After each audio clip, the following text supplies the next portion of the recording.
Alors c'est sans doute une journée historique dans la mesure où cette invasion du Parlement est quelque chose de tout à fait nouveau, même s'il y a déjà eu quelques violences en 2014 avec la révolution des parapluies. Mais on a maintenant l'impression que c'est tout le pays de Hong Kong qui est maintenant soulevée contre le régime pékinois, alors qu'en 2014 c'était quand même réservé à la jeunesse. On a vu ce drapeau, et on le voit d'ailleurs à l'image avec l'emblème britannique, l'Union Jack, comme on l'appelle. Comment est-ce que vous analysez ce drapeau dans l'enceinte du Parlement de Hong Kong? Nostalgie de l'époque coloniale? Non, je pense simplement que la rétrocession s'est faite sous la base de quelque chose de légitime, qui était la Basic Law, qui promettait qu'un pays, deux systèmes, et que Hong Kong garderait une certaine souveraineté et une certaine démocratie.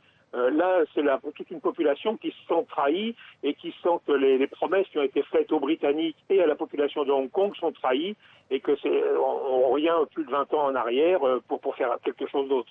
Alors, on a commémoré récemment les événements de la place Tiananmen en Chine.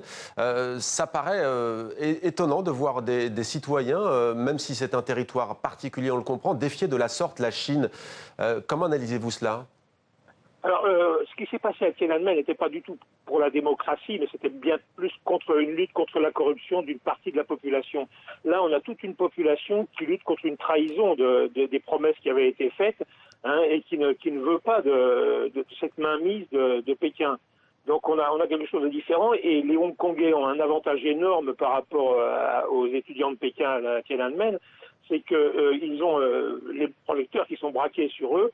La population, le pouvoir chinois peut très difficilement recourir à des brutalités ou recourir à des choses qui Alors ont été justement, faites Jean-Vincent Brisset, pardonnez-moi de vous couper, vous parlez de brutalité, mais à l'instant, au moment en direct, ces images on les découvre en direct, au moment où vous exprimez, on voit des policiers anti-émeutes, l'arme au poing, visiblement prêts à charger et à libérer le Parlement qui est occupé par ces manifestants. Est-ce que ça peut dégénérer selon vous? Alors, ça peut dégénérer parce que manifestement le cœur, le noyau dur des manifestants, ceux qui sont à l'intérieur du Parlement, sont prêts à aller jusqu'au bout. Maintenant, il y a toujours ces caméras qui sont leur meilleure garantie, leur meilleure chance de survie, ce que n'avait pas, il n'y avait plus aucun journaliste sur la place Tiananmen en 89.